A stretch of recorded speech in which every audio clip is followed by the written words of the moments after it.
un amén como confirmación. Amén. Amén. Y de esa manera entonces iniciar Éxodo capítulo 2 del 1 al 10. Y el título de la enseñanza es Dios cumple sus propósitos. Gloria al nombre de Jesús. Amén. Leemos su palabra entonces honrando a nuestro Padre, a nuestro Señor Jesucristo y al Consolador, el Espíritu Santo. Amén. Dice: un varón de la familia de Leví fue y tomó por mujer a una hija de Leví. La que concibió y dio a luz un hijo, y viéndole que era hermoso, le tuvo escondido 3 meses. Pero no pudiendo ocultarle más tiempo, tomó una arquilla de juncos y la calafateó con asfalto y brea, y colocó en ella al niño y lo puso en un carrizal a la orilla del río. Y una hermana suya se puso a lo lejos para ver lo que le acontecería. Y la hija de Faraón descendió a lavarse del río, y paseándose sus doncellas por la ribera del río, vio ella la arquilla en el carrizal, y envió una criada suya a que la tomase. Y cuando lo abrió, vio el niño, y aquí que el niño lloraba, y teniendo compasión de él, dijo: de los niños de los hebreos es este. Entonces su hermana dijo a la hija de Faraón: ¿iré a llamarte una nodriza de las hebreas para que te críe este niño? Y la hija de Faraón respondió: ve. Entonces fue la doncella y llamó a la madre del niño, a la cual dijo la hija de Faraón: lleva a este niño y críamelo, y yo te lo pagaré. Y la mujer tomó al niño y lo crió. Y cuando el niño creció, ella lo trajo a la hija de Faraón, la cual lo prohijó y le puso por nombre Moisés, diciendo: porque de las aguas lo saqué. Amén. Entonces damos gracias al Señor por esta hermosa enseñanza que vamos a estar iniciando. Bien, mis hermanos, Dios cumple sus propósitos. Dios cumple sus propósitos. Vamos a prestar atención, queridos hermanos. Recordemos que estamos ahora grabando y cualquier ruido que hagamos se va a escuchar un poco para así hacer todo para la gloria del Señor. Como le decía, Dios cumple con sus propósitos. Pueden tomar asiento.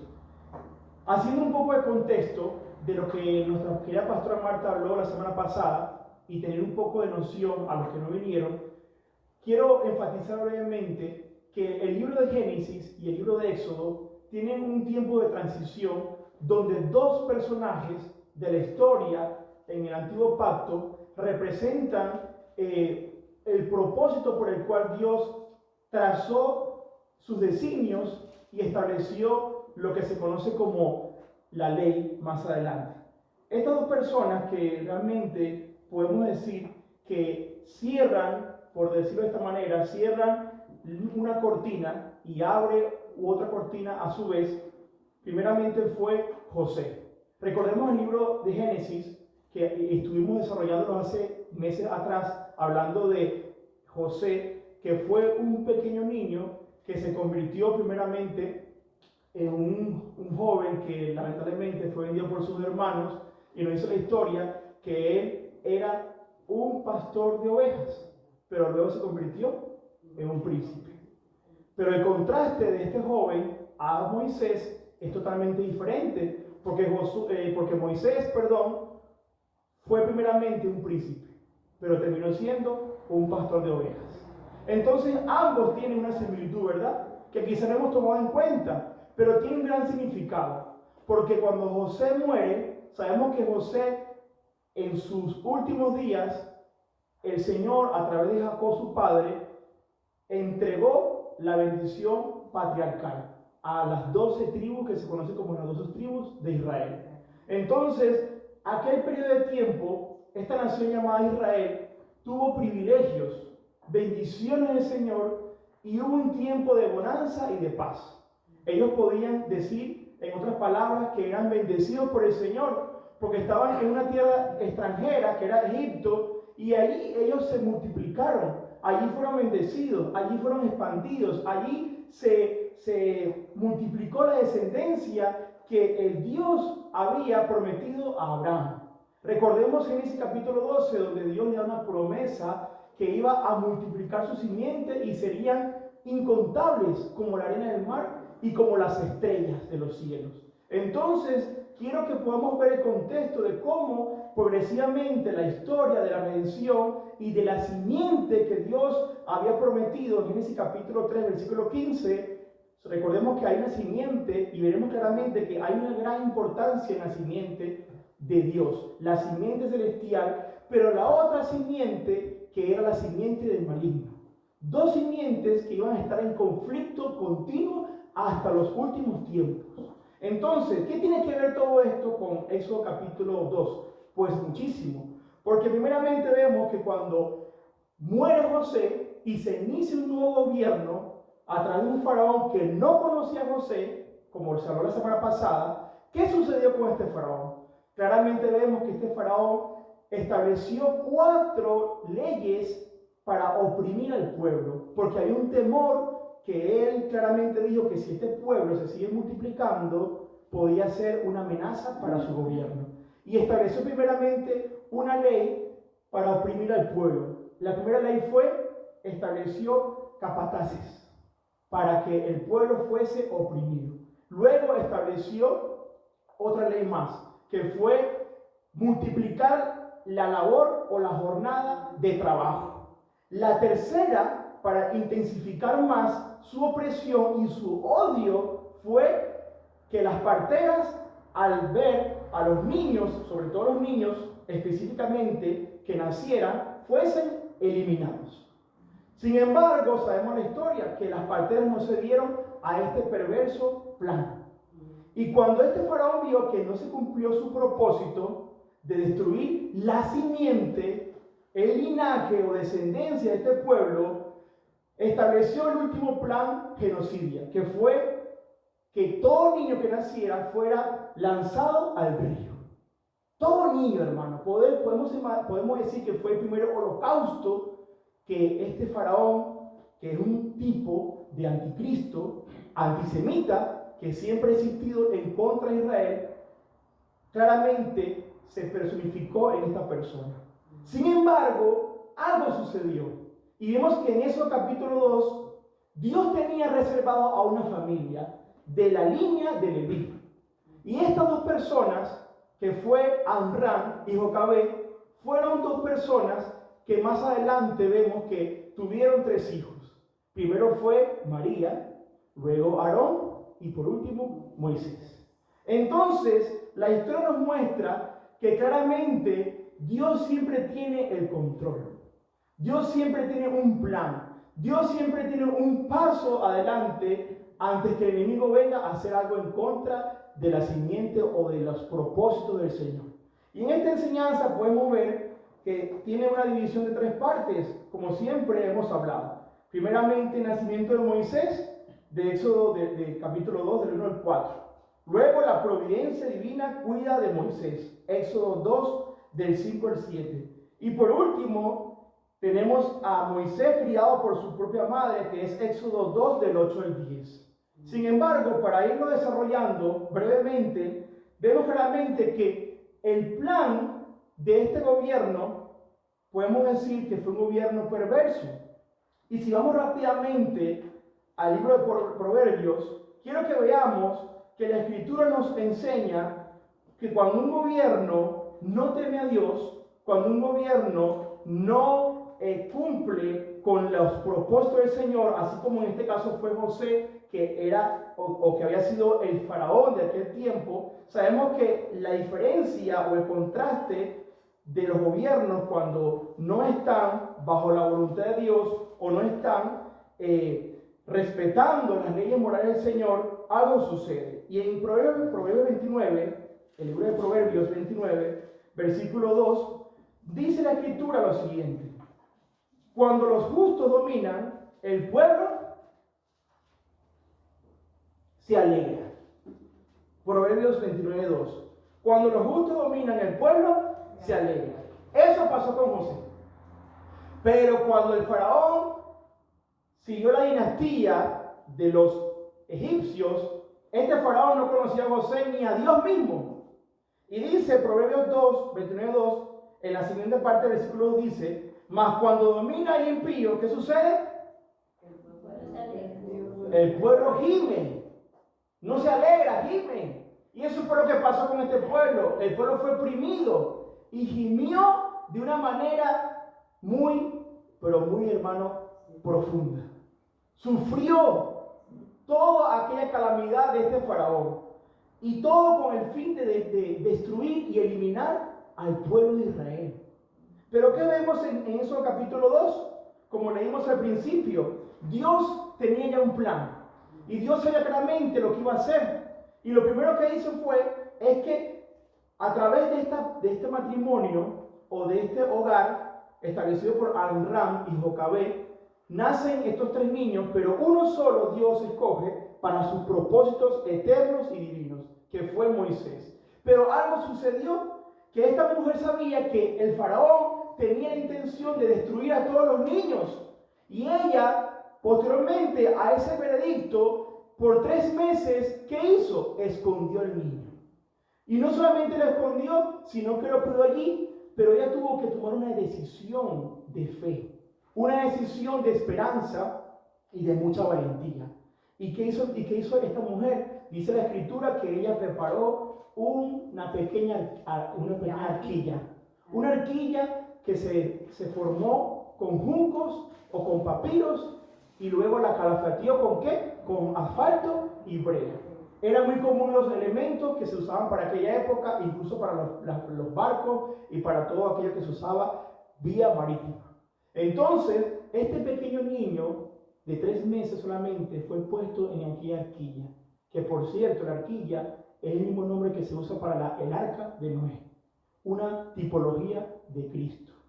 Entonces, aquí vemos una simbología pequeña, pero muy significativa, porque cuando el niño fue puesto en esa arquilla, ¿qué sucedió? Claramente vemos que el niño fue llevado al rumbo del río o de la corriente, pero ese niño no estaba solo, hermano. Ese niño no estaba al rumbo o a la deriva de lo que podría pasarle.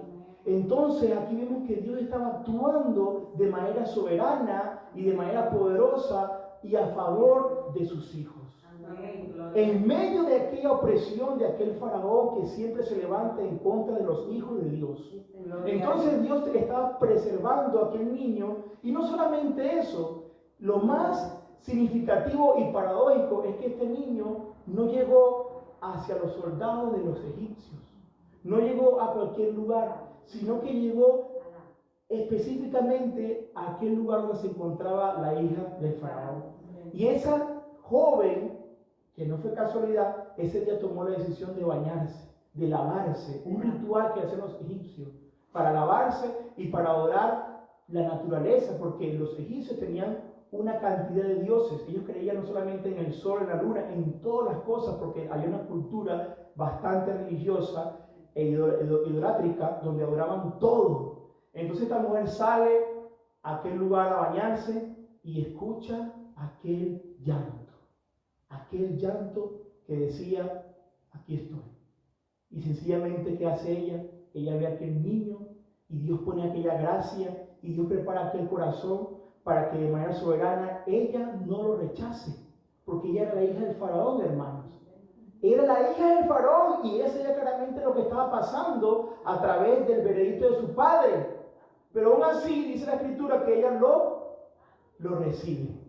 Pero una criada, que por cierto no fue casualidad, porque para el hombre esto es una casualidad, una historia que tiene mucha ficción, pero para nosotros Dios estaba en el asunto. Amén. Para nosotros es una historia que representa cómo Dios obra y cómo Dios cumple sus propósitos. Entonces, claramente y de manera muy graciosa, por cierto, dice la escritura que ella llama a la hermana de Moisés, que no sabía que era su hermana, probablemente tenía como 12 años, ahora un poco más adolescente, y ella dice: quiere que te busque una nodriza.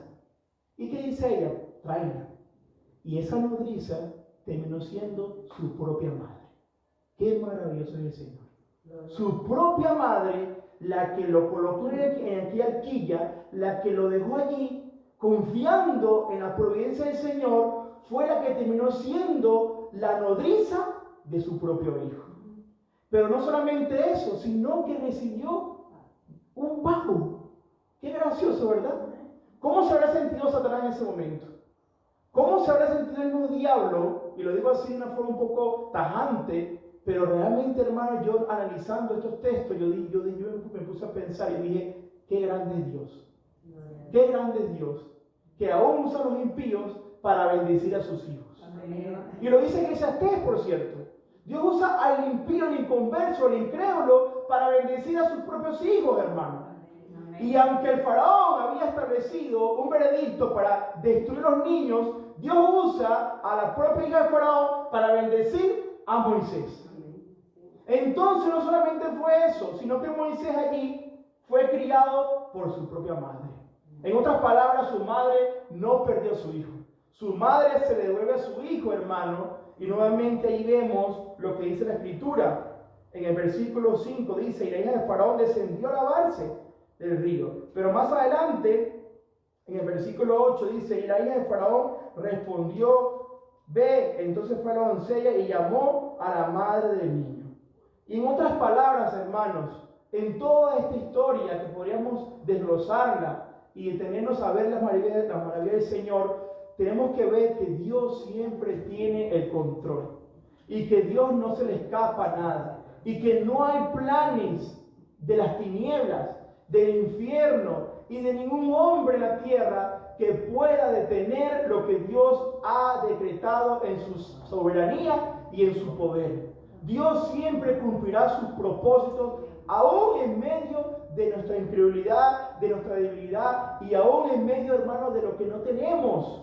Entonces esta mujer descansó en la providencia y en la soberanía del Señor. ¿Qué madre en este momento podría decir, yo lo haría?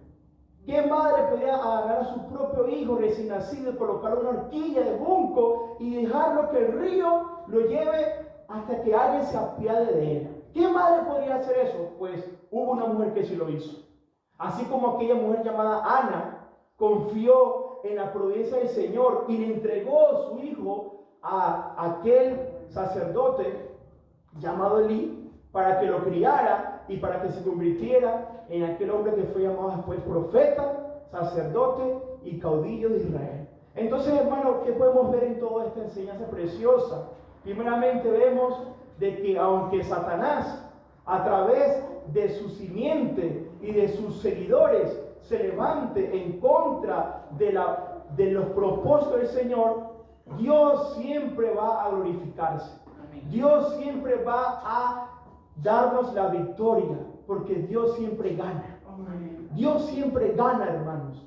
Entonces es muy gracioso ver que todo esto nos enseña a nosotros que a veces no vamos a entender lo que Dios está haciendo en nuestras vidas, que muchas veces no vamos a entender lo que Dios quiere decirnos o lo que Dios quiere enseñarnos en nuestras vidas, pero tenemos que hoy entender de que Dios siempre tiene el control, hermano, y que aquí vemos claramente a una nación que estaba a punto de desaparecer, una nación que estaba a punto de ser aniquilada, que iba a ser destruida. Porque, hermanos, el faraón había establecido un veredicto de destruir a todos los niños. Pues podemos decir que el fin de Israel se estaba acercando, que el fin de esta nación se estaba terminando. Eso es lo que el faraón pensaba hacer. Pero yo digo, pues no será así. No será así. Y entonces el Señor, a través de su gracia, a través de su sabiduría inmensurable, y que nosotros no podemos ni siquiera entenderla, Dios se glorificó. Y se glorificó de manera poderosa, grande, mis hermanos. Y quiero que vayamos rápidamente al libro de los Salmos, capítulo 30. En el libro de los Salmos podemos ver, 33. Salmo 33.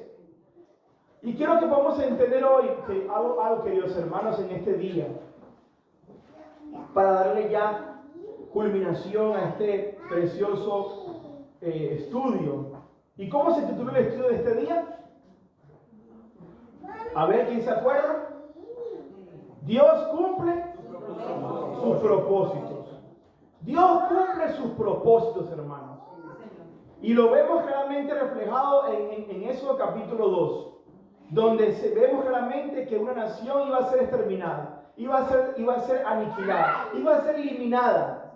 Pero Dios preservó a un niño en medio de todos aquellos niños que tristemente perdieron su vida.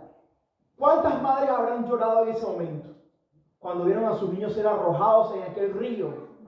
Pero Dios tuvo misericordia de una sola mujer, porque todo es por gracia, hermano, no por obras, para que nadie se gloríe. Entonces esta familia fue bendecida de manera sobrenatural. La mujer llamada Jocabed y su esposo Amram, que fueron los padres de Moisés. Pero el Salmo 33, el versículo 10 nos dice la escritura: Jehová hace nulo el consejo de las naciones. Muchas veces pensamos que un gobierno tiene mucho poder en la tierra. Lo tiene, pero no le da ni le dará jamás el poder para hacer lo que quiera. Porque Dios permite muchas cosas, hermano. Sin embargo, Dios tiene siempre un stop para el hombre. Y le dice al hombre: hasta aquí llegas. Así fue como le pasó a Nabucodonosor. Él pensaba que tenía mucho poder, que tenía mucha gloria, pero yo le digo: hasta aquí llegas. Te he pesado y te he hallado falso a través de mi balanza. Entonces Dios anula el consejo de las naciones y frustra las maquinaciones de los pueblos. Y eso fue lo que sucedió. Dios frustró totalmente los planes de Satanás y de este faraón. Él pensaba aniquilar al pueblo de Dios, pero no pudo, hermanos. Y dice el versículo 11: el consejo de Jehová permanecerá para siempre, los pensamientos de su corazón por todas las generaciones. Qué maravilloso es el Señor, que este faraón usó todos los medios posibles. Primero usó los capataces para oprimir al pueblo, después le multiplicó las horas de trabajo y después usó las parteras para destruir los niños, y aún así, para rematar, dijo: quiero que ahora arrojen a todos los niños recién nacidos al río. Y Satanás, me imagino que habrá hecho: gané, como siempre él lo ha pensado. El caballo se alista para el día de la batalla, pero Jehová es el que da la victoria. Alabado sea Dios. Entonces, mis hermanos, entendamos algo hoy en este día. Dios siempre va a frustrar los planes de Satanás contra usted.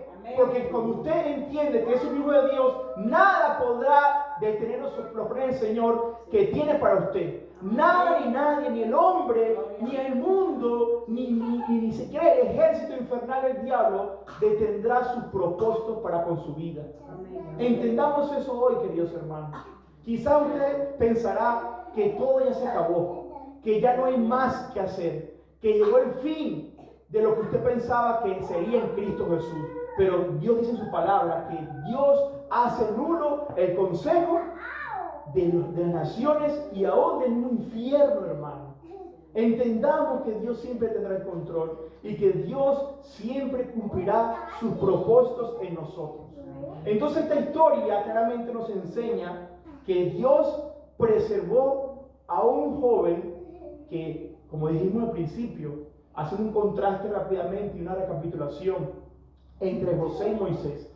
José inició siendo pastor de ovejas y se convirtió ¿en qué? En un príncipe. Pero Moisés inició siendo un príncipe, pero terminó siendo ¿qué?